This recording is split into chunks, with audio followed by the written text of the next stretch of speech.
Hey guys, tonight we're drifting back to a time when washing up wasn't quite the daily ritual it is today, unless you count splashing a bit of cold water on your face and calling it divine.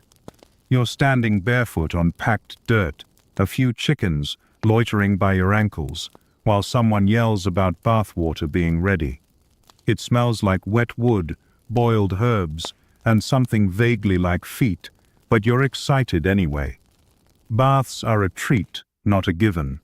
And yours is coming, right after your grandfather, your sister, and your uncle all take their turn in the same murky tub. You probably won't survive this century, not because of war or famine, but because your modern immune system would absolutely riot at the hygiene standards. So, before you get comfortable, take a moment to like the video and subscribe, but only if you genuinely enjoy what I do here. And hey, I'd love to know, where in the world are you listening from, and what time is it over there? Drop your location and local time in the comments so we can see just how far this soapless saga reaches. Now, dim the lights, maybe turn on a fan for that soft background hum, and let's ease into tonight's journey together. The wooden tub is steaming now, filled with water you had to heat over the hearth for what felt like hours. If you're lucky, someone dropped a few herbs in there, lavender, maybe thyme, not for aroma, but because they believe it purifies the body and the soul. This isn't a luxurious soak. This is more like trying to boil the filth off your skin before it invites more flies than usual. Bathing in medieval times wasn't completely unknown, it just wasn't frequent. Most peasants bathed a handful of times per year, usually coinciding with religious festivals, seasonal changes, or the rare moment of extra firewood. You probably haven't even seen your feet in weeks, and the water's gone from clear to cloudy in the time it takes to lower one leg in. Contrary to the popular myth that medieval people never bathed, historians now agree that people did clean themselves. It's just that expectations were different. A quick rinse in a stream or wiping down with a wet cloth counted. Full body immersion? That was a luxury. Of course, public bathhouses did exist in cities like Paris and London, but we'll get to those steamy stories later. Right now, you're stuck at home, and the bath ritual has begun. You're the fourth person in line, and the water now has the consistency and temperature of forgotten soup. You lower yourself slowly, trying not to think about where your brother's toes have been. As you scrub behind your ears, the soap, or something pretending to be soap, starts to burn. That's because it's homemade, crafted from animal fat and lye, and left to cure in a barn. It's more abrasive than cleansing, but hey, your skin does feel different. Slightly numb even. Baths weren't just rare, they were also seasonal. In winter, heating water was an ordeal. In summer, it invited flies. You might use a dry bath instead, powdering your body with flour, chalk, or crushed herbs, and brushing it off like you're a dusty statue. And remember, there's always a spiritual angle to this. The church had mixed feelings about bathing. Some monks bathed once a month, some only on religious holidays. Cleanliness was tied to vanity, and vanity was a sin.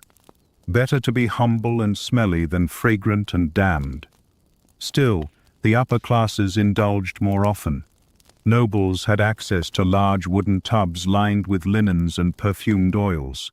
You, unfortunately, are a poor villager, crouched in a barrel next to a fire, wondering if you can dry yourself with the least damp bit of cloth left hanging on the beam. Oh, and once you're done, you'd better reuse that water. It'll be scooped into buckets to wash clothes or dumped on the garden. Waste not, wash not. There's one fascinating debate still circling among scholars: how much medieval people cared about body odor. Some say they were so used to the smell, they didn't notice. Others argue that herbal rinses, incense, and perfumed sachets were all efforts to keep the worst of it at bay. After all, nobody wants to be that person in the church pew. You step out of the bath now, dripping onto the stone floor, skin slightly red from both the lye and the cold air. Toweling off is less drying and more blotting, with a cloth that smells like soup bones and mildew. And that's that. You won't bathe again for another few weeks, unless you fall into a river or catch something itchy. Tomorrow, it's back to wiping your hands on your tunic, brushing your teeth with a twig, and trying not to think about how your neighbor's beard seems to be moving on its own. But for now, you're clean, by medieval standards anyway, and you'll sleep better tonight because of it. You wake up the next morning feeling, if not exactly clean, then at least a little less crusty. But the smell creeping from your armpits by mid-morning suggests yesterday's bath is already losing the battle. No surprise, deodorant doesn't exist yet, and laundry is not something you'll be doing again for a while. So you do what any reasonable medieval person would do, reach for the soap. Except soap is a generous word. The chunk in your hand is gray, crumbly, and smells like the inside of a chimney. It's made from a mix of animal fat, wood ash, and something called lye, basically the kind of thing that could clean your clothes and strip varnish off furniture. Rub it too hard, and your skin will feel like you've been exfoliated with gravel. But it's all you've got. Soap making was a messy, dangerous business. You, or someone brave in your village, boiled leftover fat with lye water until it turned thick and gelatinous, then poured it into wooden molds and left it to harden for weeks. The result? A foul-smelling brick that could technically clean things, provided you didn't mind mild chemical burns. The upper classes had it better, of course. In Moorish Spain, soap was a refined luxury, scented with rose oil or musk, shaped into elegant bars, and soft enough not to flay your skin. The Castile soap from this region became legendary across Europe. But in your muddy little hamlet, you're rubbing a rock-like chunk of grease and ashes on your body and hoping for the best. You scrub at your arms, noting that the mixture lathers just enough to prove it's working. Or damaging. It's a fine line. Interestingly, not all soap in the medieval world was for the body. Some was made purely for laundry and dishes, and using the wrong bar could leave your skin raw. But since labeling wasn't a thing, you mostly found out the hard way. Oh, this is clothes soap. Too late. Now your hands are red, and you smell like goat stew. Soap wasn't universal, either. In some parts of Northern Europe, people preferred sand, fuller's earth, or crushed chalk as exfoliants. In others, fermented urine, yes, urine, was used for whitening fabrics and even cleaning wounds. That's right, in certain areas, someone might proudly tell you, it's sterile, as they pour pee over a stain. Historians still argue whether this practice was common for hygiene or just industrial. Either way, you're not rushing to try it. There's also the matter of social status. Soap marked class. A scented bar could be a gift, a dowry item, even a form of bragging. If you smelled like violets, you were probably somebody. If you smelled like boiled cabbage and damp leather, well, you were like most people. Still, there were rituals. Bathing with soap was sometimes part of preparations for major events, weddings, feast days, or visits from royalty. Before coronations, nobles might undergo a full-body scrub, oil rub-down, and scented powder dusting, basically a medieval spa day. You, though, you get to scrape your armpits behind a stable and call it refreshed. After finishing your morning scrub, you rinse off with a pail of cold water, shivering, of course. Towels are still damp from yesterday. You pat yourself dry with the least disgusting part and wring the rest over a patch of weeds growing behind the house. Your skin is a little red, your knuckles a little cracked, but you're technically cleaner than your neighbor, who's just walked by barefoot in a tunic stained with something. He waves. You nod. He smells like onions and manure. He's probably thinking the same thing about you. Here's a quirky little tidbit. Some medieval folk believed certain soaps could cure disease. Add wormwood, sage, or vinegar to the mix, and suddenly your soap was a medicine, a spiritual cleanser, and maybe even a bug repellent. Did it work? Historians still debate whether these herbal additions had any real effect or were just desperate attempts to do something against the ever-present grime and plague. You stash what's left of the soap on a windowsill to dry, hoping no rats nibble it in the night. It's too valuable to lose. In some parts of Europe, soap became so prized it was taxed or rationed. In 14th century England, soap boilers had to be licensed to avoid fraud, because nothing ruins your day like finding your new soap bar is just hardened mud with a sprig of thyme poking out. So, what do you smell like now?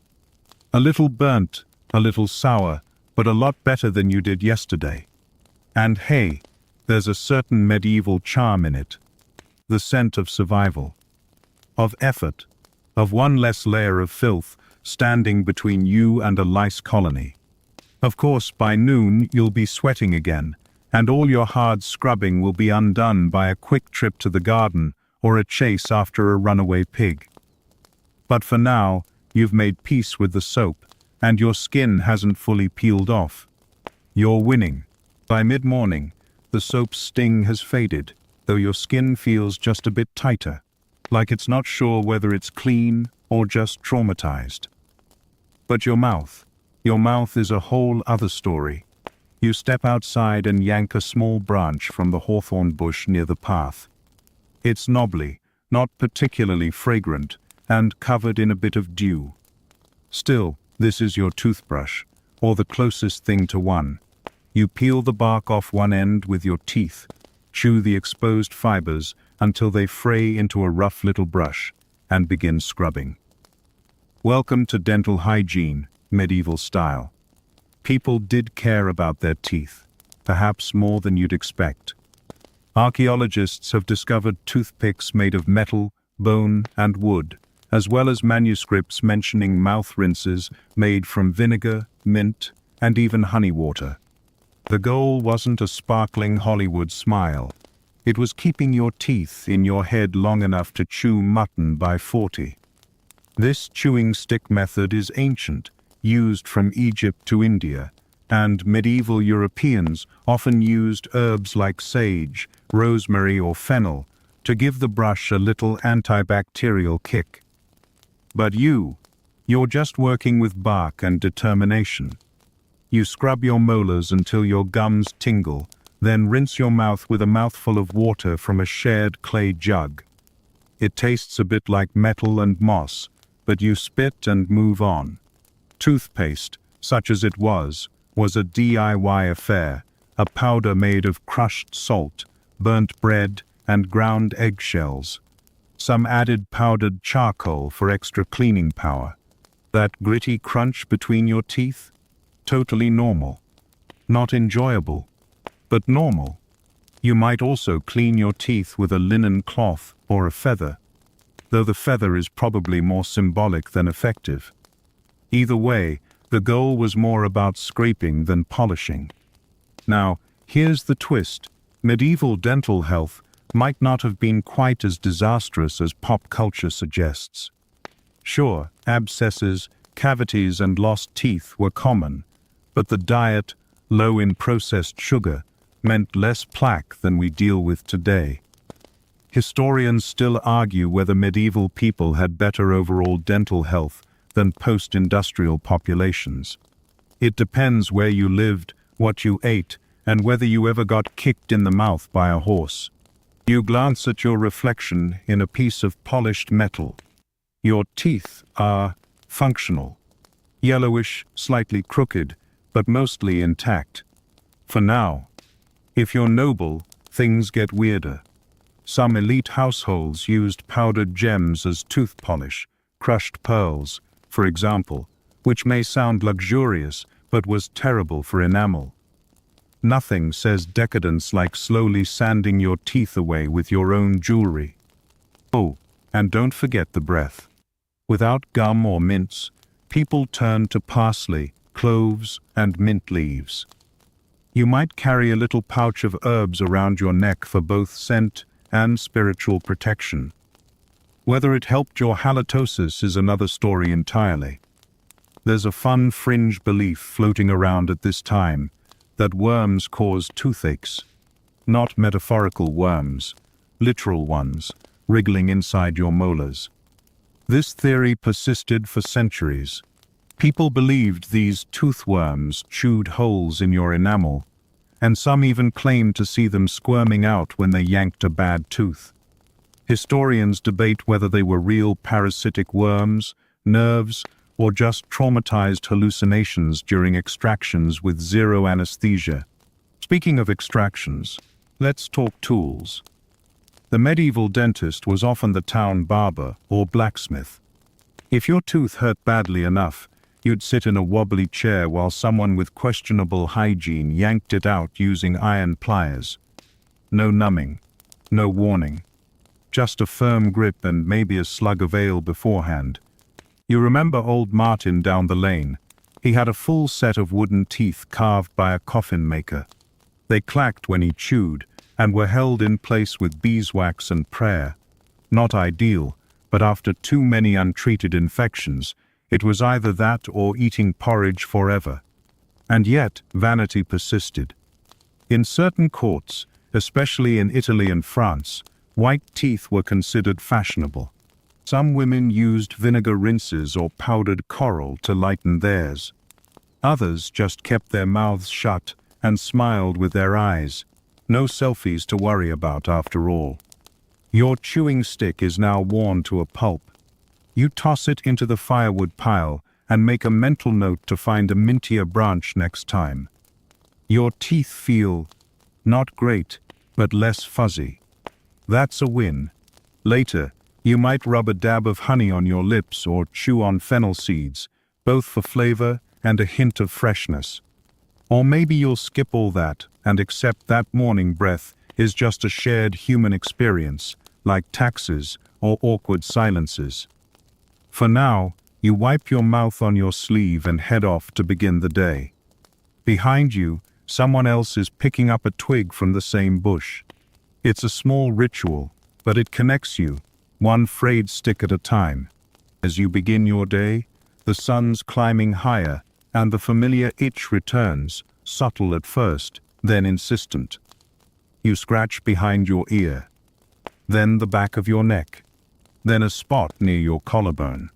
And now it's clear, the lice are back. Honestly, they never really left. Your hair, long and unwashed since the last religious feast, is a cozy, thriving metropolis of microscopic intruders. And they're not shy. They roam freely through the thatch of your scalp like they own the place. Because in a way, they do. Lice were an everyday part of life in medieval Europe. Nearly everyone had them, nobles, peasants, monks. It was less about whether you were infested and more about how badly. You probably have a comb carved from bone or wood tucked into your belt pouch, its teeth worn blunt from daily lice battles. You sit by the firelight, running it slowly through your tangled hair, watching the occasional squirming dot fall onto your tunic. If you're lucky, you have someone to help you, your sister maybe or a friend, picking the nits out one by one, like it's a soothing pastime. In some households, it was a social activity. Nitpicking wasn't just a phrase, it was bonding. Slightly itchy, slightly gross bonding. You might even take the lice and toss them into the fire with a sort of grim satisfaction.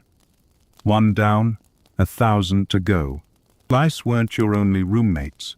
Fleas thrived in your bedding, especially if you shared it with family members or livestock. Mites and bedbugs, too, made their homes in the straw-stuffed mattress that creaks under your weight. You try not to think about it when you lie down. Sleep is easier when you ignore the movement in the dark. Now, the hair itself, cutting it short, might help reduce infestations, but hair was important. It was your identity, your pride, and often your social marker. Men trimmed beards with knives or shears, and women braided or bound their hair with ribbons. Cleanliness wasn't about shampoo, it was about presentation. And a well-kept head of lice-infested hair was still a well-kept head. Bathing your scalp in vinegar or rosemary-infused water might help too. These herbal rinses were common folk remedies, though whether they worked or just made you smell like salad dressing is up for debate. Historians still argue whether such concoctions had real medicinal effects or simply masked the funk long enough to get through church service. In monasteries, monks sometimes shaved their heads into tonsures, those classic bald circle with hair ring looks. While mostly symbolic, they had the added benefit of making lice patrol a bit easier. Though even monks weren't immune. One scribe famously wrote complaints in the margins of his manuscript about itching beasts distracting him from copying scripture. You feel that. Some nobles used powdered or perfumed wigs, especially as the centuries went on. These could hide lice, or sometimes hide more lice. They weren't exactly washed often, and underneath, things could get lively. And here's a quirky, surprisingly widespread practice. People believed lice were signs of good health. In certain regions, a body with no lice was seen as suspect, perhaps too cold-blooded to sustain life, so you might even feel reassured by your infestation. I itch, therefore I'm alive. The church got involved too. Some saints were said to suffer lice as part of their earthly trials. Embracing the bugs was a form of humility. Imagine that, you're scratching your elbow raw and thinking, I'm practically holy. To cope, many folks shaved the backs of their necks, a spot where lice loved to gather. You might also oil your scalp with animal fat or pitch. It helped the lice slide off more easily, or at least made them slower, stickier targets. And what about your clothes? They're woven wool or linen, not washed often, and almost certainly crawling. Boiling them was the best way to kill the bugs, but firewood is precious, and clothes don't dry quickly in damp cottages. So instead, you hang your garments over a smoky fire, hoping the scent and heat will drive out the worst of it. Spoiler, it doesn't. You try not to dwell on the occasional sensation of something moving under your shirt. A quick slap and a flick into the straw floor might take care of it. Or not. You'll never know. Your neighbors are in the same boat. Scratchy, resigned, slightly amused. You joke about the bugs over dinner, swap combs, and compare remedies. There's a kind of communal camaraderie in being equally itchy. Even in castles, lice were relentless. Servants might boil the bedding of their lords once a month. Maybe. But more often, perfumes and powders were the preferred approach. Cover the smell, pretend the crawling isn't happening. You reach for your comb again. Tug, scrape, scratch. One tiny bug flicks onto your lap, then disappears into the folds of your tunic. You shrug. You'll get that one later. For now, the lice stay. They always stay. You tug your hood up to hide the fact that your hair is basically a bustling insect hotel and step into the main hall of your home, or what counts for one. It's dark, smoky, and somehow always smells faintly of stew and damp wool. But you've got places to be, and no time for nitpicking, literally or figuratively. So, you do what most people in medieval towns and villages did when they couldn't wash themselves properly. You reach for the perfume. It's not the Chanel kind. No sleek bottles, no atomizers, just a small cloth sachet of dried herbs, lavender, sage, sometimes a little crushed rose petal if you're lucky, tucked into the folds of your tunic. You press it against your neck, your armpits, your underlayer. The idea is to out-scent your natural odors. You don't so much clean as you strategically overwrite. Perfume and powders weren't just for the rich, though the rich certainly had more elaborate versions. Nobles doused themselves in rosewater, neroli oil, and something called musk, which, fun fact, was extracted from the glands of male deer. Pleasant. If you're well off, you might even have access to sweet bags, little cloth pouches of cloves, cinnamon, and powdered orris root you can tie to your belt.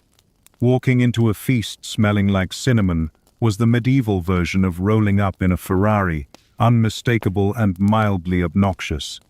But for you, a village dweller with a lumpy cot and shared bath water, perfume is homemade. You might hang bundles of herbs around your neck or stuff them in the folds of your mattress. Sage, thyme, mint, whatever grows in the garden or can be foraged nearby. It's not just for masking body odor either. People believed these herbs had magical or protective properties. Ward off evil spirits and bad smells? Why not? Some folks powdered their bodies with chalk or crushed clay. It helped absorb sweat and gave the illusion of cleanliness. Others applied thin layers of oil or wax to the skin to seal in odor, which sounds like a medieval deodorant and feels like a mistake. But here's where things get interesting. Smelling too nice could be risky. The church, always ready with a moral judgment, often warned that excessive perfume use signaled vanity, or worse, seduction. A noblewoman who wore musk might be seen as overly worldly, a man who powdered his feet, suspiciously indulgent, so people had to strike a delicate balance, just enough rosewater to show you weren't a total peasant, but not so much that you seemed like a walking temptation. Historians still argue whether these social taboos influenced regional bathing practices or were more tied to class anxieties than actual piety. For the urban elite, personal hygiene doubled as a performance. There were social rituals around cleansing, washing hands before meals, perfuming one's gloves, even scenting one's beard. Yes, scented beards. Frankincense-infused oil to tame and freshen the facial hair. You wonder if you could pull that off with your scraggly half-stubble. And then there were scented gloves. A real luxury. The leather was soaked in floral oils so that when you gestured or slapped someone across the face in a duel, you smelled like lilies. That's power. Meanwhile, the average peasant made do with what was available. You rub crushed mint on your wrists, tuck a bundle of dried thyme into your undergarments, and hope for the best. The logic is straightforward. If you smell like a herb garden, maybe no one will notice you haven't changed your tunic in a week. Still, you can't ignore the reality. This is not a world that celebrates squeaky clean freshness. Not in the way modernity does. Clean skin is nice, sure, but masked odor is good enough. It's an olfactory sleight of hand. There's a quirky trend emerging among the upper clergy during this time. Some bishops believe that bathing too often, or smelling too sweet, was a form of pride. They encouraged holy stink, the idea that natural human odor was humble and divine. You hear that and wonder if that's just theology retrofitted to justify not doing laundry. And yet, many monasteries and nunneries kept stocks of scented herbs and oils. Why? To purify the air, drive off illness, and keep the peace during close quarters. Smells mattered deeply. They were believed to affect health, mood, and spiritual well-being. You finish rubbing crushed rosemary behind your ears and catch a whiff. Earthy, sharp, slightly medicinal, but infinitely better than armpit stew. It'll fade by mid-afternoon, of course, but for now it gives you a momentary illusion of freshness and maybe a pinch of dignity. Someone walks past you in the street, a merchant by the looks of him. He smells like wine and clove oil. Fancy. He nods in your direction. You nod back. Respectable. Social hygiene, after all, is a shared fiction you both agree to uphold. You adjust your belt where your sweet bag dangles gently with each step. It's mostly dried mint and wormwood, stuffed into a bit of torn linen. Not the finest blend, but it's yours. And as the midday sun rises and the sweat begins again, you take comfort knowing you at least tried. For now, that's all anyone can ask. You've managed to survive the morning without offending too many noses, thanks to your minty pouch and the generous lie that is rose-scented denial. But nature calls, and in medieval times, answering that call is a very different experience. You head toward the far end of your home, past the hearth and out the rear door, where your family keeps the chamber pot. It's ceramic, maybe wooden if yours broke last week, and it sits behind a low screen or under the bed if space is tight. You glance around, check that no one's nearby, and do what must be done. The chamber pot is an everyday item, a basic fact of life. You, your siblings, your grandparents, everyone uses it. Especially at night when it's too cold, too dark, or too dangerous to venture outside. In the morning, you or the youngest child draws the short straw, carrying the sloshing contents through the alley to dump it. Where? Out the window, of course. This is not hyperbole. In many medieval towns, the standard practice was to yell a warning, "Gardy-loo," in parts of Britain, or say nothing at all, and then toss the contents into the street. The idea was that the filth would wash away with rain or be trampled into oblivion by carts and hooves. It didn't. The smell lingered. Always. You grip the pot's rim, making sure your fingers are far away from any drips, and slide through the back gate. You empty it into the open ditch behind your house, watching the contents drift downstream toward someone else's garden. Problem solved. Sanitation systems varied widely across medieval Europe. Some wealthier towns had rudimentary sewers, ditches lined with stone or wood that channeled waste away from city centers. But they rarely worked as intended. Blockages were common. Overflow was expected. And maintenance? That was someone else's job. Preferably a poor someone. In castles, things were marginally better. The garderobe was the nobleman's solution, a small stone closet built into the wall with a hole that dropped waste down a chute into the moat or a pit. It was drafty, cold, and smelled exactly how you'd imagine. Some even had 2 seats so that you could gossip while taking care of business. Efficiency. You may have heard the term gong farmer. That was a real job. One of the least glamorous titles in medieval life. Gong farmers were responsible for emptying cesspits, often under the cover of night. They hauled bucket after bucket of human waste, sometimes waist-deep in the stuff, earning decent money but zero social clout. If someone at the tavern says, "You smell like a gong farmer," that's not a compliment. Interestingly, waste wasn't just discarded. In rural areas, it was used, yes, used, to fertilize fields. A cycle of life, if you will. You might even catch a whiff of it later as you chew your barley gruel. Farming, not for the faint of nose. Historians still argue whether medieval sanitation was as horrid as it sounds. Some point to town ordinances requiring waste removal, fines for dumping in the wrong places, and designated gong places. Others say these rules were rarely enforced. The truth likely varies city to city, season to season, or based on whether your local lord cared about stepping in something. But out in the countryside, you use what's available. A pit in the ground, maybe. You squat behind the hedgerow, trying not to make eye contact with the neighbor's goats. You wipe with moss, leaves, or, if you're really unlucky, a corncob. Toilet paper.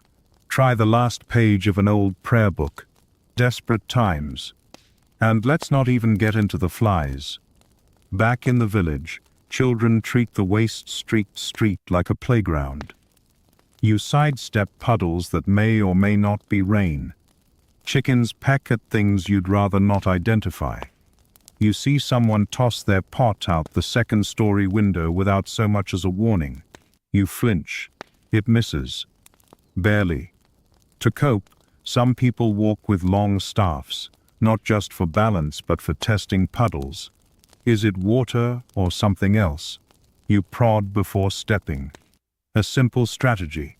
Life-saving even. Oddly, some buildings had built-in privy chutes, essentially a vertical tunnel you could use from an upper floor, leading into a central waste area. These were mostly reserved for monasteries and castles, and cleaning them was no one's dream job. Occasionally, someone might fall in. That's a one-way trip you do not want to make. Of course, there are attempts at cleanliness. People sprinkle herbs over chamber pots to mask the stench, lavender, rue, or pennyroyal. Others place bowls of vinegar or burning incense nearby. None of it really works. The smell clings. You try not to breathe too deeply. You glance toward the church bells ringing in the distance. Maybe you'll swing by and light a candle, not for your soul, but in gratitude that the wind is blowing away from you today. Before heading back inside, you rinse the pot quickly with some leftover dishwater. It's better than nothing. You place it upside down on a flat rock to dry and hope the dog doesn't knock it over again. And with that, your daily offering to the sanitation gods is complete. You've survived another morning of medieval plumbing, or lack thereof. You step back inside, wipe your feet, and pretend you don't smell anything at all. You might have thought dumping the chamber pot into the street was the end of it, but, oh no. You're just getting started. Because sooner or later, every community has to deal with the bigger picture. Where does it all go? Welcome to the world of pits, privies, and public shame. A place where privacy is optional, decency is negotiable, and if your timing's wrong, so is your dignity. Behind your house, if you're lucky, is a narrow wooden structure with a crooked door barely hanging on. This is your privy. It's a simple hole cut into a plank, balanced over a pit. You squat, pray the wood doesn't splinter, and try not to make eye contact with any curious chickens. It smells exactly like you think it does, earthy, sour, and somehow ancient. Privies varied wildly depending on where you lived and what you could afford. The richest folks had indoor latrines built into castle walls, sometimes even with rudimentary drains that led to a moat or cesspit. But for most, it was just a hole in the ground with a structure around it, if that. You shift slightly, adjusting your position, because the floorboards creak alarmingly. There's no toilet paper, of course. You brought some moss with you. It's cold, slightly damp, but better than last week's scrap of burlap sack, which left splinters in places no one should ever have splinters. Public privies existed too, especially in larger towns and cities. You might find one near the market square, a communal pit over which a long wooden bench is built, punctuated with holes. You sit shoulder to shoulder with strangers, making awkward small talk as you both pretend this isn't happening. It is, and the smell tells everyone nearby. In fact, the smell often told entire neighborhoods. Waste pits weren't cleaned often, and when they were, it meant hiring a gong farmer who arrived with long shovels, a sturdy constitution, and a general sense of gloom. He'd spend hours emptying the pit and hauling the contents to dump outside town. If the smell was especially ripe, he might be allowed to work at night. Romantic, isn't it? There's a fringe theory that some people didn't mind the stink, believing it kept away demons, or, at the very least, discouraged nosy neighbors. Historians still argue whether smell was tolerated out of necessity or embraced as a cultural defense mechanism. Either way, your nose adjusts, eventually. There's also shame involved. Sometimes the privy is too far, or the night is too cold. You sneak out to the hedgerow, crouch behind a barrel, or use the alley. If someone catches you, there's laughter, unless you're in a stricter town, where public fouling could get you a fine or even stocks. Nothing quite like being punished with rotten vegetables for not making it to a pit in time. City councils tried to regulate waste with mixed success. In London, for example, by the 14th century, it was illegal to dump waste in certain public areas. Notices were posted, often ignored. Enforcement was spotty, and bribery common. Still, it showed that even then, people understood the need for some form of cleanliness. But for many rural dwellers like yourself, there's no town ordinance, only the unspoken rules of the village. Don't go near the bread oven after someone's used the pit. Never stand downhill from your neighbor. And whatever you do, don't mistake the pickling barrel for the night bucket again. Once was enough. A quirky side note, some folks built their privies over running streams. Ingenious, right? The idea was that waste would be carried away by the water. Problem is, people downstream were also using that water to wash, drink, or boil stew. So, the medieval cycle of life continued in the most unsanitary way imaginable. You step out of your privy now, wiping your hands on your apron. There's a cracked jug of water nearby. You pour a little over your fingers. No soap, just a rinse. Better than nothing. Your hands smell faintly of wood smoke and regret. There's no hand towel, no minty sanitizer, just air and time. You wave your fingers dry and head back toward your home, careful not to step where the goats have been doing their business. You pass your neighbor, who gives you a nod. He's holding a bucket and heading toward his own backyard pit. Solidarity. Before re-entering your cottage, you stop by the well. You pump a little water into a clay basin and splash your face. Cold. Bracing. It doesn't make you cleaner, exactly, but it feels like it helps. And sometimes, feeling clean is all you can hope for. You pat your cheeks dry with your sleeve, breathing in the scent of damp linen and smoke. Then you pause for a moment, sniffing cautiously. Is that you, or something in the air? You decide not to investigate. Some questions are better left unanswered. It's laundry day.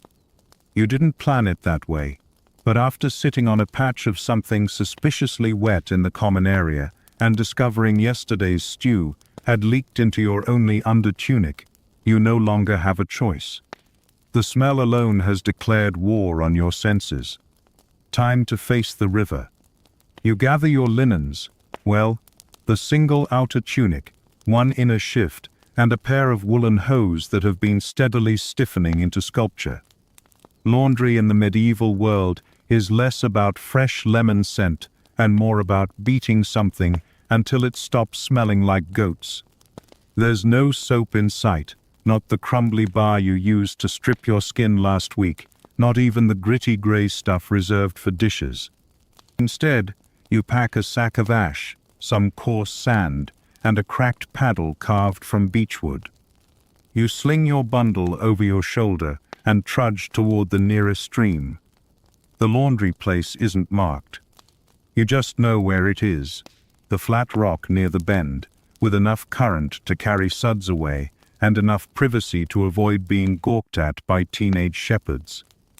There are already 2 women there, wringing out bedsheets and chatting about a neighbor's bad turnip harvest. You greet them, plop your bundle down, and get to work. The method is straightforward. Soak, scrub, beat, rinse, and repeat until either the fabric gives up or you do. You submerge your shift in cold water, no such thing as warm unless you brought your own kettle, and then rub it with handfuls of ashes. This is lye in its rawest form, and it stings your knuckles a bit, but it cuts grease surprisingly well. Then comes the beating. You lift the fabric and slap it against the flat stone, over and over, each strike echoing like a drum roll of determination. Medieval laundry was physically demanding. It wasn't uncommon for washerwomen to have calloused hands, sore backs, and a permanent dampness to their skin. You're feeling it already, the burn in your shoulders, the prickle of cold water creeping into your boots. And it's not just about cleanliness. In many towns, laundry day was social. Gossip spread faster than suds. You hear someone mutter about the tanner's daughter and a mysterious visitor who stayed too long. Someone else mentions a priest who smells suspiciously like lavender. You keep scrubbing and pretend not to listen, though you definitely are. Once your tunic is sufficiently punished, you give it a rinse in the fast-moving current. It flaps like a fish, heavy with water, and threatens to escape downstream. You grab it just in time and twist it with all your might. Water sprays your face. That counts as a bath, right? Back in villages and towns, people hung clothes over bushes, fences, or stretched ropes between buildings. You spread yours over a low hedge, watching it sag under the weight. With luck and sun, it'll dry by tomorrow. With clouds and wind, maybe next week. Of course, if it rains, you're doomed. Wet wool smells worse than anything you've encountered today. Yes, even the chamber pot. And it never quite dries, only transitions into a kind of humid despair. Historians still argue how often medieval folks did laundry. Some say weekly, others point to seasonal washes, especially before major festivals. Most agree that underlayers were cleaned more than outer garments, which were brushed, beaten, or simply aired out over the fire. And remember, clothing was expensive. Most people only owned a couple of changes, if that. Wearing something to rags was expected. As for stains, you get creative. Wine? Rub it with salt. Blood? Cold water and vinegar. Grease? Good luck. That's permanent now. It's part of the garment's history. There's a quirky practice still used in some areas, urine bleaching. That's right. People collected stale urine in jars, let it ferment, and used it to clean particularly dirty linens. The ammonia worked wonders on stubborn stains.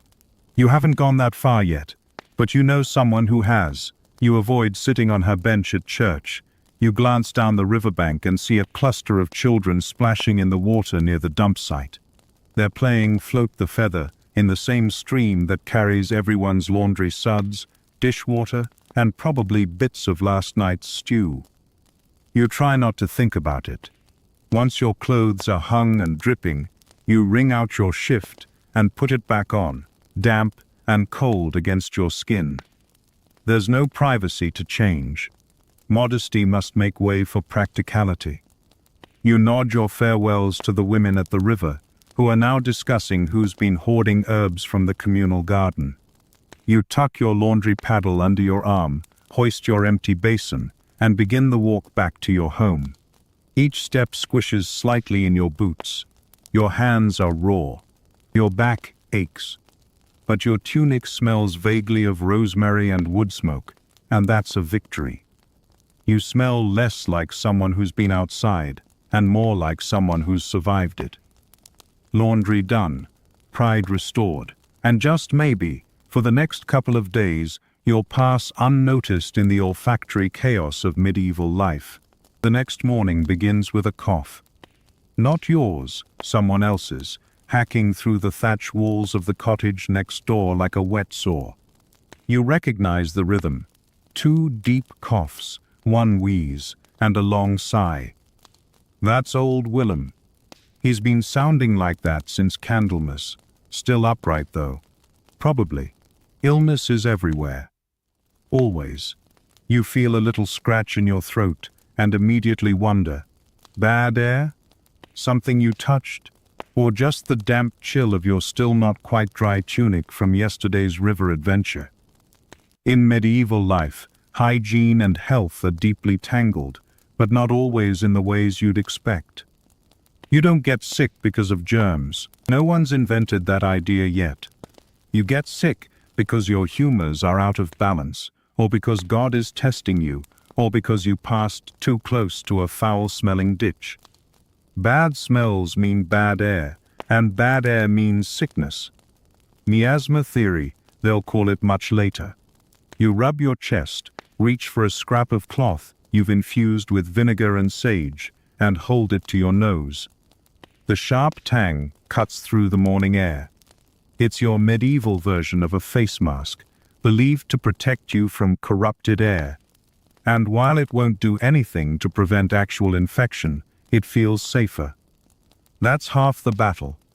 Sickness doesn't send you running to a doctor. There aren't many of those, and the ones that do exist are more familiar with astrology than anatomy. Instead, you might visit a local wise woman, or ask a monk who knows a bit about herbs. You could end up with a warm compress, a bloodletting, or, if things look really bad, a smear of crushed snails and honey on your chest. You hope it doesn't come to that. Still, you know how these things go. First the cough, then the fever, then the prayers.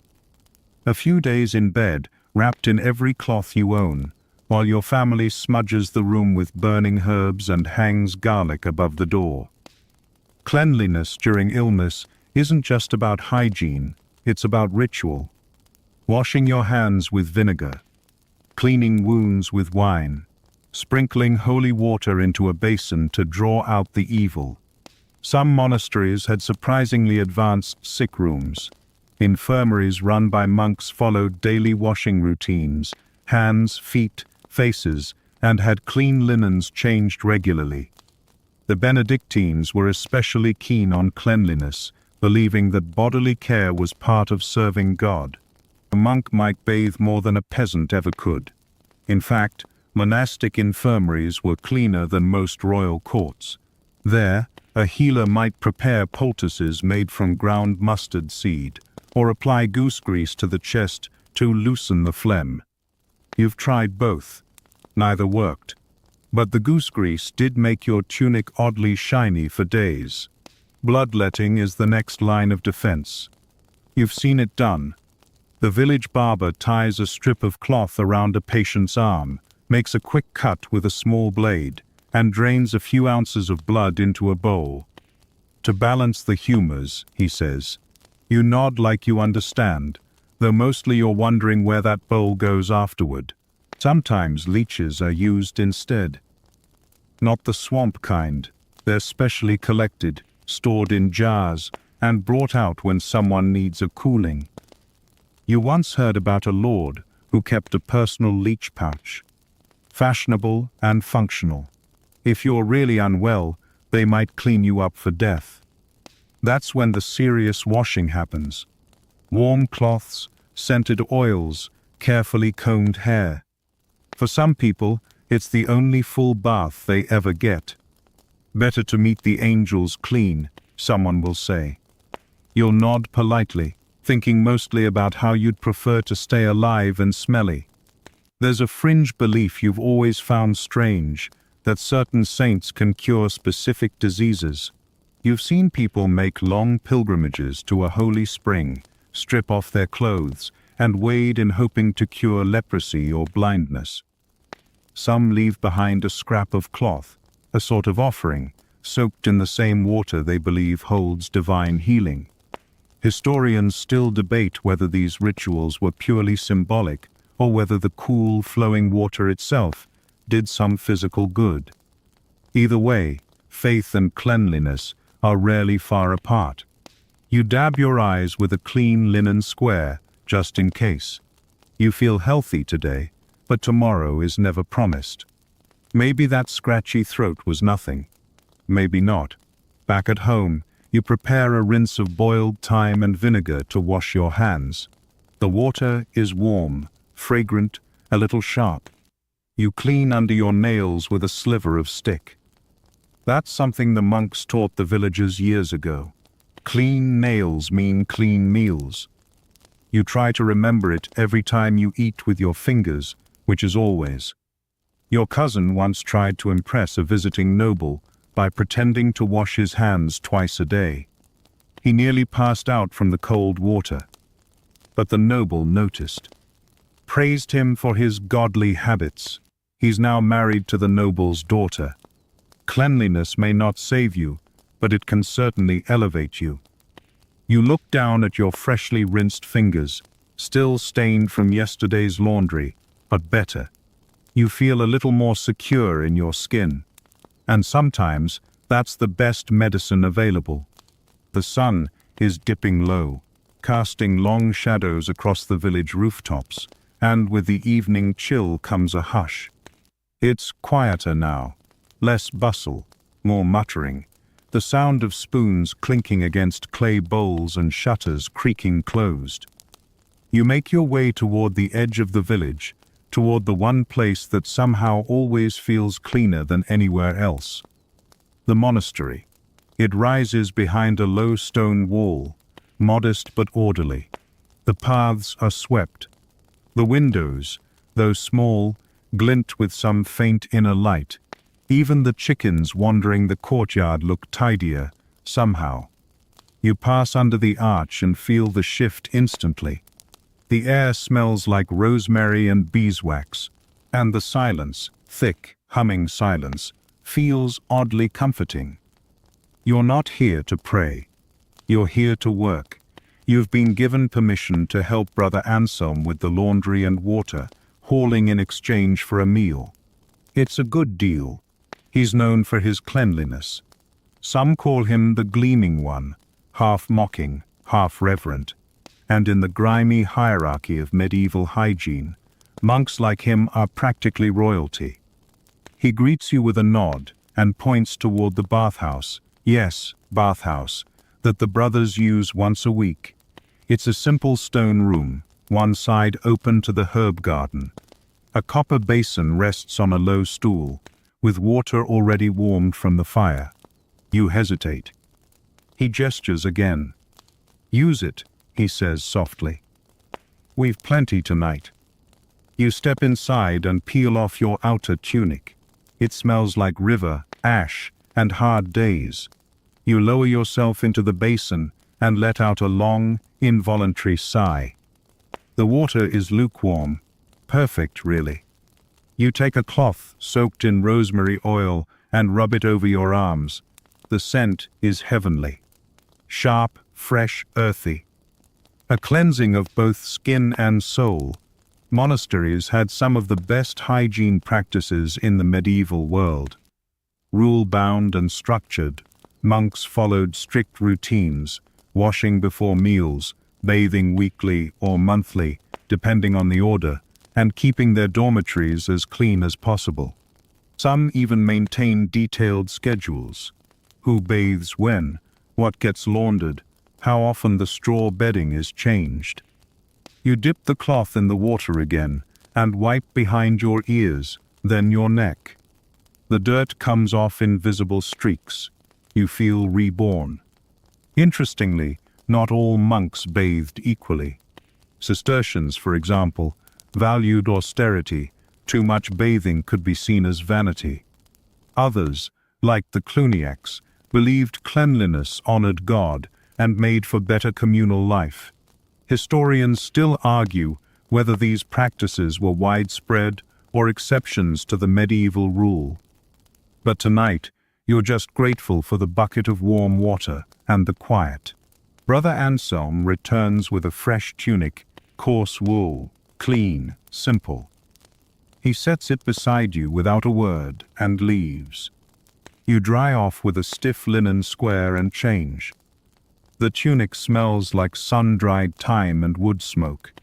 It's scratchy, but clean. Blessedly, gloriously clean. Afterward, you help scrub the dining tables and sweep the floors. Everything has its place. The monastery garden is tidy, the stone benches washed down regularly, and the cloister walkway kept free of debris.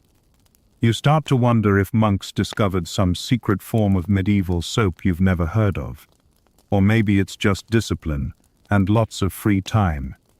Dinner is served in silence, root vegetable stew, a small hunk of rye bread, and a thin slice of cheese.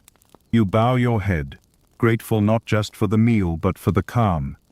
There's something deeply restorative about a place where dirt isn't king. A quirky detail you remember: some monks kept personal combs and cleaned them daily.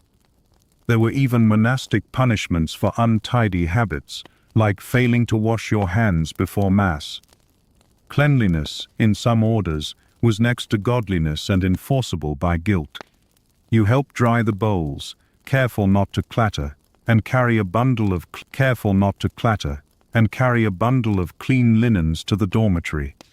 There, rows of neatly arranged straw beds stretch in silence. The room smells faintly of lavender sachets tucked into the rafters. You want to lie down right then and there, but you know better.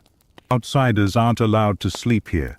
Still, before you go, you sneak a peek into the scriptorium. Candles glow low, illuminating shelves of carefully kept manuscripts.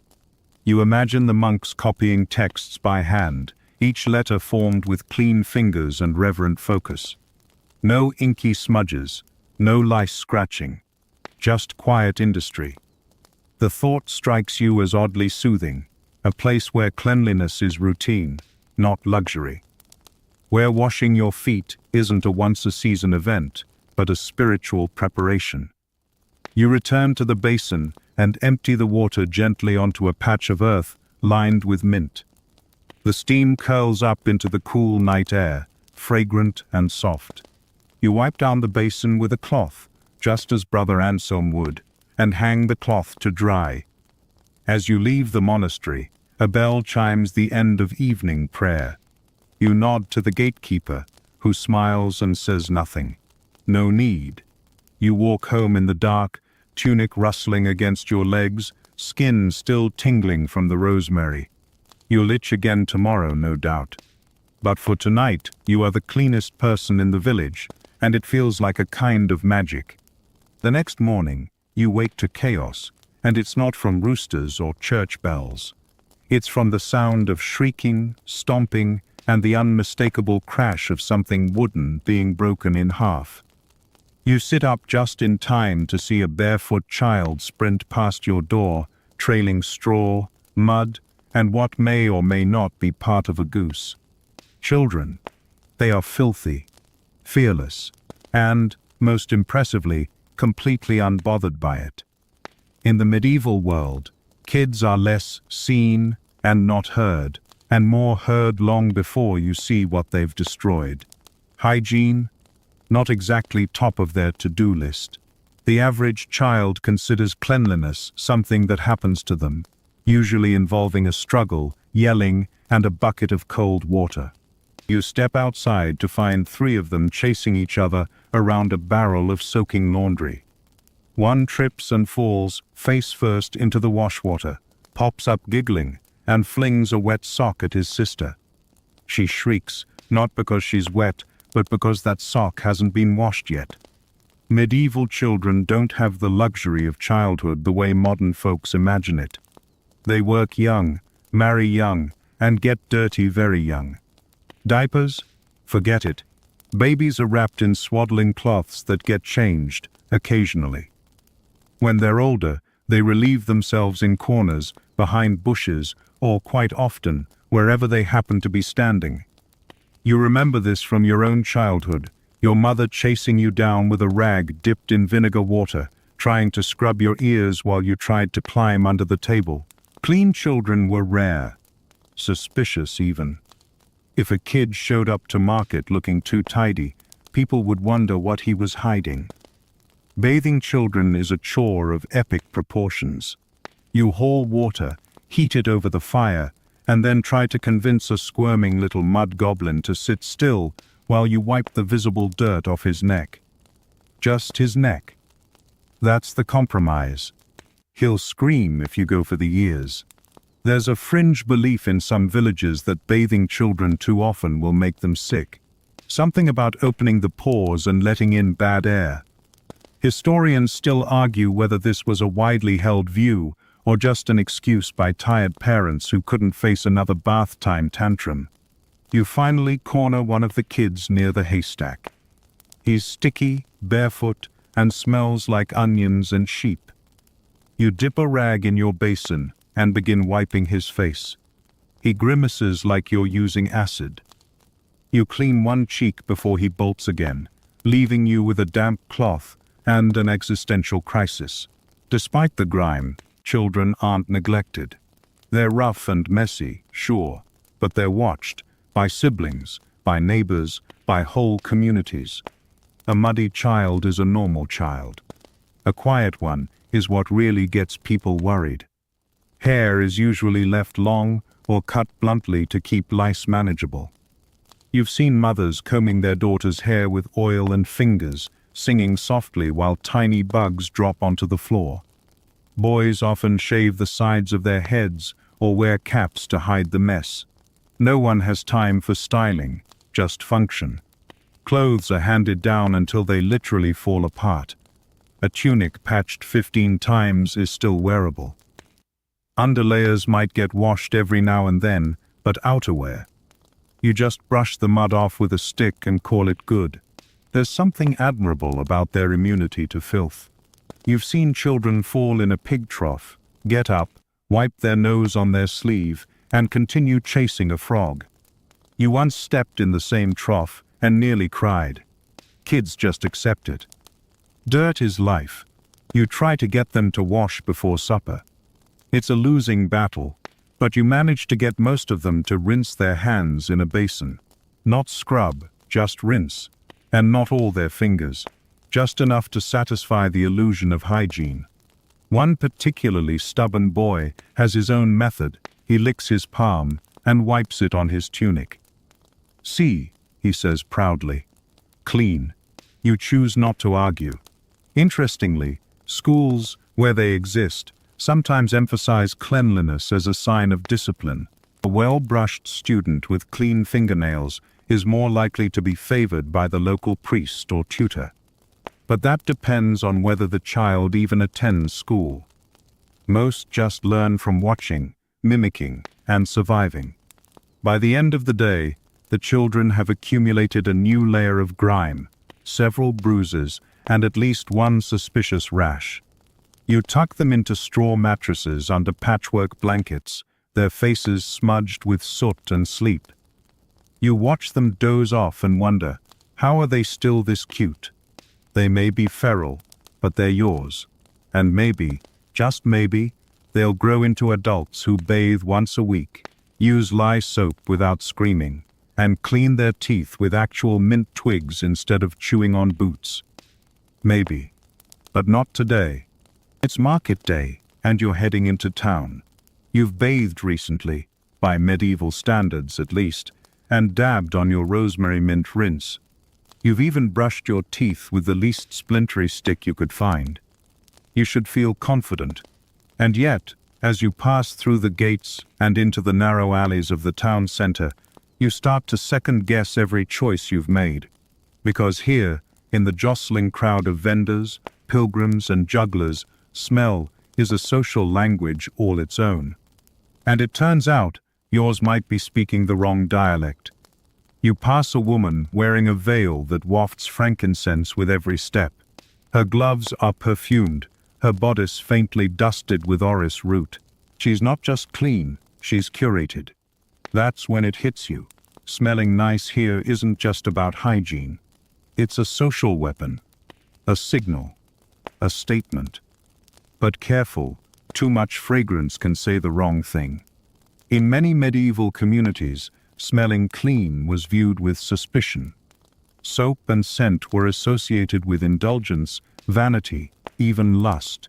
That's right, you might bathe, powder yourself with lavender, and accidentally give off heretic with flirtation goals instead of modestly fresh. For centuries, spiritual thinkers warned that obsessing over bodily cleanliness was a gateway to sin. Why spend hours perfuming your hands when you could be praying? Why soak in scented oils when suffering proved your piety? There are records of saints who proudly refused to bathe. One claimed the only water to touch him for 30 years was baptismal. Respectable, but also pungent. Still, Not everyone bought into that ideology.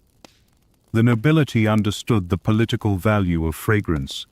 If you ruled a region, you wanted to smell like roses, not horses. Your scent announced your wealth before you even spoke. Perfumed gloves, sachets sewn into gowns, scented oils behind the ears, it was power in invisible form. You notice a young merchant's apprentice nearby. His clothes are average, but he smells faintly of cloves. Someone's been coached, or courting. There's even a fringe belief spreading in some courts that the right blend of smells could influence behavior. Love potions brewed with musk and rose. Pouches filled with ambergris, worn close to the heart. Historians still debate whether people truly believed scent could compel affection, or if it was just medieval marketing. Either way, you're suddenly wondering if your sachet of stale thyme is doing you any favors. Of course, not all smells were so carefully chosen. The butcher's stall radiates an unmistakable tang of iron and old onions. The fishmonger's cart practically hums with sea rot. A passing wagon full of tanned hides smells like wet dog mixed with vinegar. You weave between them, nostrils flaring, eyes watering, questioning your entire life's path. In the crowd, you hear whispers. Not gossip, just small talk in the medieval key. She smells like soap, fancy soap. He smells like he's hiding something. That one hasn't washed since Lent.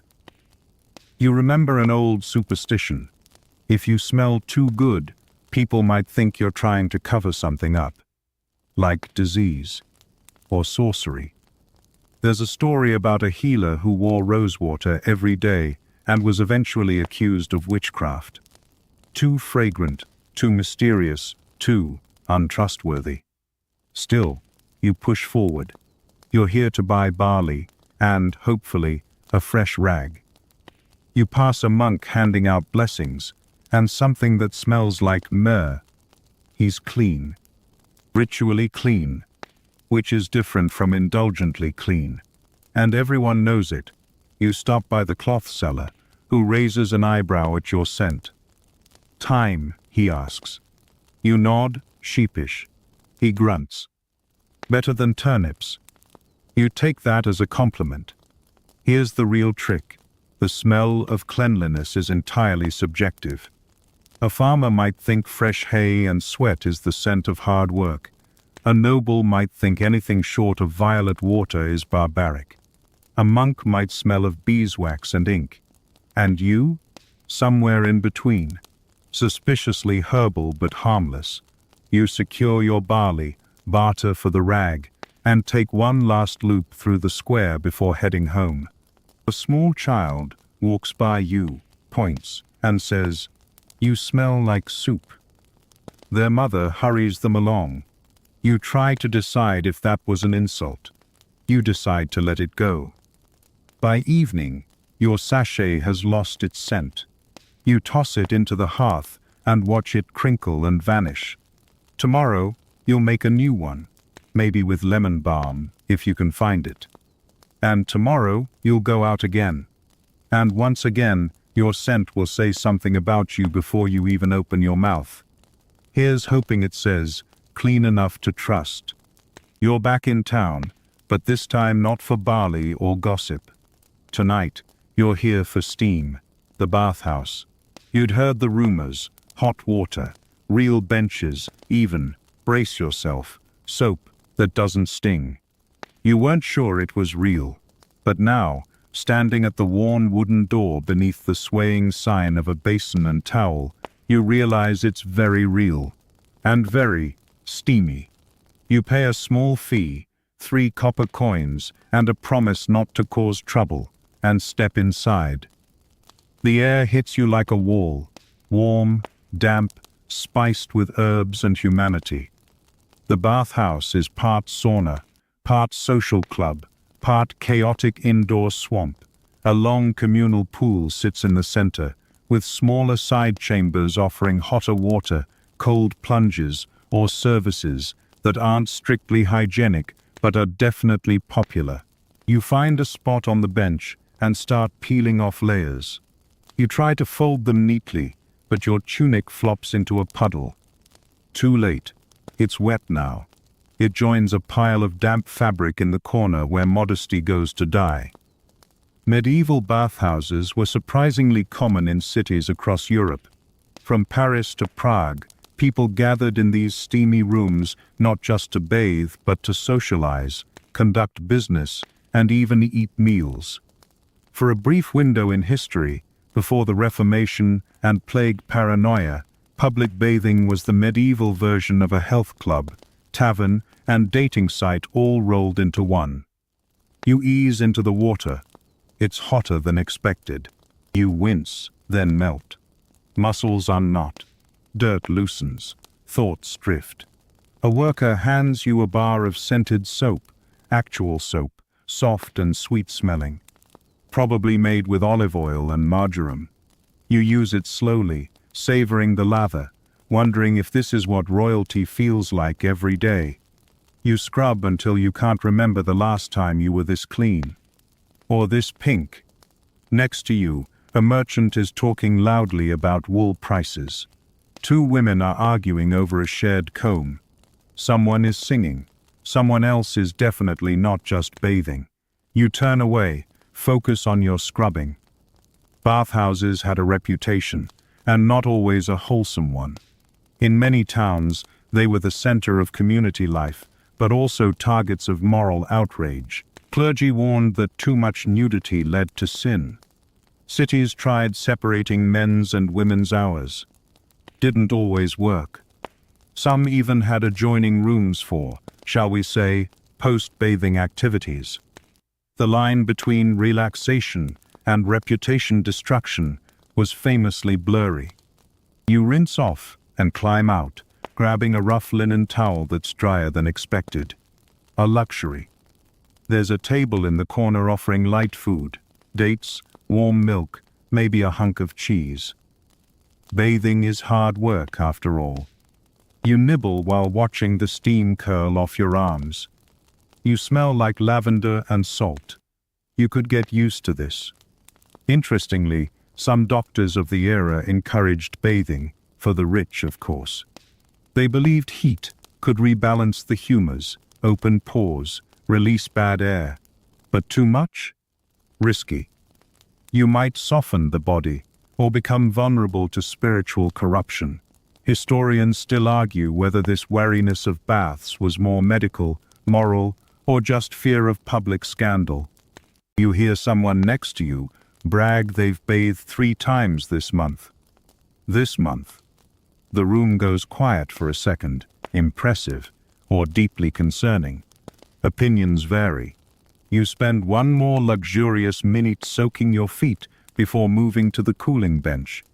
It's a simple stone ledge near an open window. You sit, hair damp, towel wrapped around your shoulders, watching the street outside glow with torchlight. Someone hands you a comb, bone-handled, clean. You run it through your hair slowly, carefully. Each pass feels like a tiny declaration. I am not lice-ridden tonight. You know it won't last. You'll return to your cottage, your bed, your goats. But for now, you are steam-kissed, fragrant, and, dare you say, gleaming. The bathhouse has its rules. Don't hog the soap, don't dunk your neighbor, and for heaven's sake, don't fall asleep in the hot pool. You obey them all. You leave a tip in the basket on your way out. You nod to the attendant, who nods back, expression unreadable behind a cloud of eucalyptus. Outside, the cool night air slaps your damp skin. You smell incredible. You feel like your skin actually belongs to you again. The grime of weeks, maybe months, is gone, and you can't wait to do it again. In a few weeks maybe, depending on how long this glow lasts. You don't know it yet, but by the end of the week, you'll be lying on a straw mattress, half conscious and damp with sweat. It'll start with a sniffle, then chills, then a dull ache spreading through your limbs like water soaking through wool. you'll blink slowly, unable to lift your head. People around you will speak in hushed voices, and someone, eventually, will say it. Prepare them. They might not last the night. And just like that, a flurry of washing begins. It's one of the strange truths of medieval life. Some of the most thorough hygiene rituals happen not when you're healthy, but when people think you're about to die. When the end feels close, cleanliness becomes sacred. Your sister begins with your hands, dipping a cloth in warm rose water and wiping your fingers one by one, careful not to tug at the cracked skin. The cloth is soft, clean. It smells like flowers and sadness. She moves to your feet, murmuring prayers under her breath. You want to say something clever, a joke maybe, but your throat's too dry. You watch the candle flicker on the nearby table and let the sensation of the water carry you away for a moment. The idea is simple. If your soul is about to depart, your body should be ready. Cleanliness is a form of spiritual courtesy. In some regions, they'll anoint you with oils, olive or almond, sometimes mixed with ground herbs, not to heal you, but to prepare you. The act is slow, ceremonial, a kind of baptism in reverse. You're not being welcomed into the world. You're being eased out of it. Your neighbor once told you that saints are always clean when they die, that their bodies never smell, that even after days in the tomb, their skin glows and their breath is sweet. You remember raising an eyebrow at that. Now, you're not so sure. Anything feels possible in these final hours. Your mother sits beside you, gently combing your hair with her fingers. It hasn't been this tidy in weeks, maybe months. She hums an old lullaby and presses a clean cloth to your forehead. You catch a whisper of lavender. You try to hold on to that smell. It feels important. Death rituals vary across regions, but they nearly all involve washing. Some use warm water infused with rosemary and thyme. Others use wine, believing it purifies. If you're lucky, the cloths are clean. If not, well, it's the intent that counts. Historians still debate how often this level of care was applied. Was it just for the nobility, the deeply religious, the well-loved, or did every family, no matter how poor, try to send off their dead with some dignity? There's also a superstition that unwashed bodies come back. Ghosts, restless spirits, the kind that creak your floorboards and rattle your shutters. Washing the body keeps the soul from wandering, or worse, from lingering. Your cousin once worked as a layer out of the dead. She said it was the quietest job she'd ever had. People don't argue with a warm cloth and a whispered blessing. You drift in and out of sleep as they continue. A new tunic is brought, your best one. The one with the mended hem and faded embroidery. It's laid across your chest, waiting. Not yet, just in case. Someone lights a candle near your feet. Another sprinkles blessed salt around the room, not for preservation, for protection. Outside, the town carries on. Carts rattle down the lane. A dog barks once. A child laughs. Life hums along, even as yours balances between breaths. But you're not gone yet. In fact, you'll recover. It'll take time. Weeks of broth, rest, and whispered encouragement. But one day, you'll wake with a stronger heartbeat and a stomach growl that feels suspiciously like victory. And you'll remember, through the haze of fever and half-dreamed prayers, how clean your skin felt. How kind the touch of a cloth soaked in rosemary could be. It's strange, you think. For most of your life, hygiene was a battle. Something rushed, avoided, half done. But in that moment, on the edge of the unknown, it became something else entirely. A ritual. A mercy. A way to say goodbye, or to make space for hope. You sit up slowly, days later, your limbs aching but functional. Someone brings you a cup of water. You sip. It's cool, clean, and tastes like life. You're still here, and you're surprisingly fresh. You're alive, and that alone feels like an accomplishment worthy of feast day banners. The fever has passed, the whispering has stopped, and for the first time in weeks, you're upright. A bit wobbly, a bit gaunt, but upright. You shuffle toward the hearth, wrapped in a cloak that smells faintly of mint and damp wool, and collapse onto a bench. The house is quiet.